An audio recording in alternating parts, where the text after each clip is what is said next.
As World War II loomed on the horizon, Soviet military strategists faced a daunting challenge, ensuring the mobility of their artillery in the face of rapidly changing warfare dynamics. Traditional methods of moving artillery pieces, such as horse-drawn carriages or unarmored tractors, were proving to be slow, vulnerable, and inadequate for the battlefield.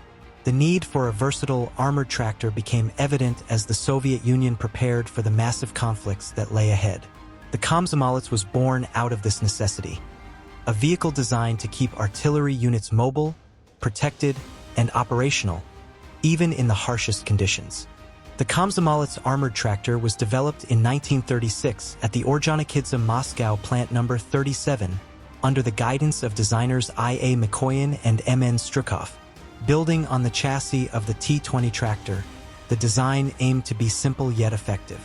The vehicle featured a riveted steel armor shell to protect its crew from small arms fire and shrapnel, while its GAZM 50 horsepower engine, borrowed from civilian vehicles, ensured it was reliable and relatively easy to maintain. The design process was heavily influenced by the need to produce the vehicle quickly and in large numbers, leading to a focus on practicality over perfection.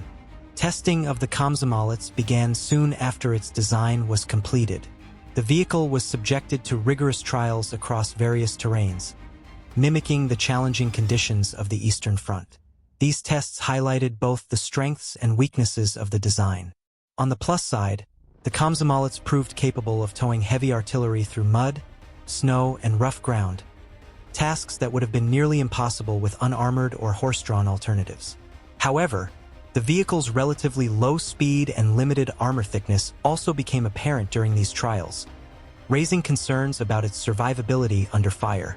Let's break down the specifications of the Komsomolets armored tractor. Measuring 3.45 meters in length, 1.86 meters in width, and standing at 1.58 meters high, the Komsomolets was a compact but sturdy vehicle. It had a combat weight of around 3.5 tons, which, combined with its 50 horsepower engine, allowed it to reach a top speed of approximately 25 kilometers per hour. The vehicle was lightly armored, with steel plates ranging from 7 to 10 millimeters thick, enough to protect against small arms fire but not much more. Its range of about 150 kilometers made it suitable for short to medium-range operations, particularly in towing roles.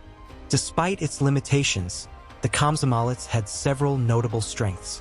First and foremost, it was highly reliable, a crucial factor for the Soviet Union, which needed vehicles that could operate in the harsh conditions of the Eastern Front. Its ability to traverse difficult terrain made it invaluable for towing artillery where other vehicles would have struggled.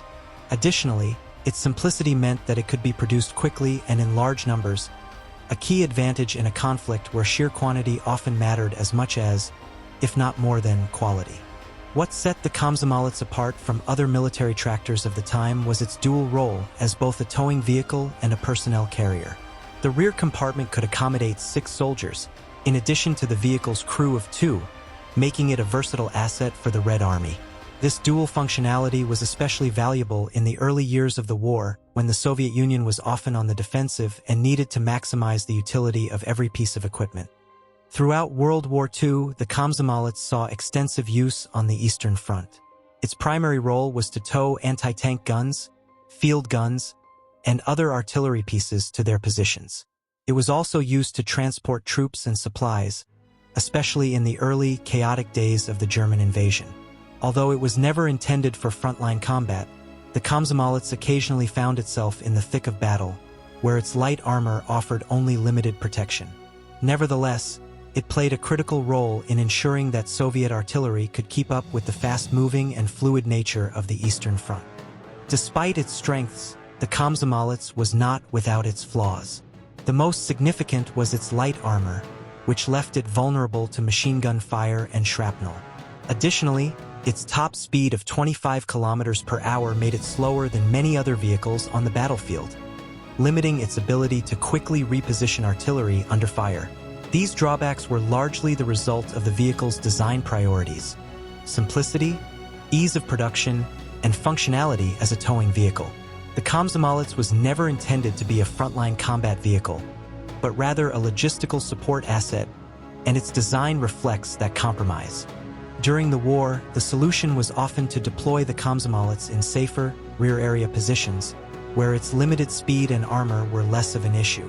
Additionally, Soviet engineers began to focus on more versatile designs that could combine the roles of towing and combat, leading to the development of new generations of armored vehicles that would replace the Komsomolets as the war progressed.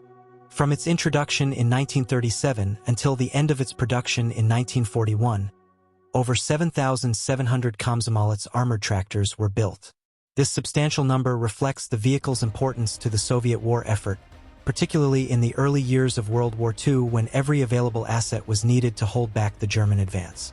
While production eventually ceased as more advanced vehicles were developed, the Komsomolets remained in service throughout the war, a testament to its durability and the critical role it played in the Soviet Union's struggle for survival.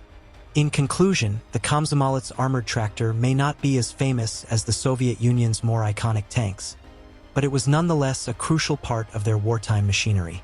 Its ability to keep artillery moving, even in the toughest conditions, and to deliver troops to the front lines made it an unsung hero of the Eastern Front. It stands as a reminder that in war, success often depends not just on the firepower of tanks, but also on the less glamorous vehicles that keep the logistics chain running.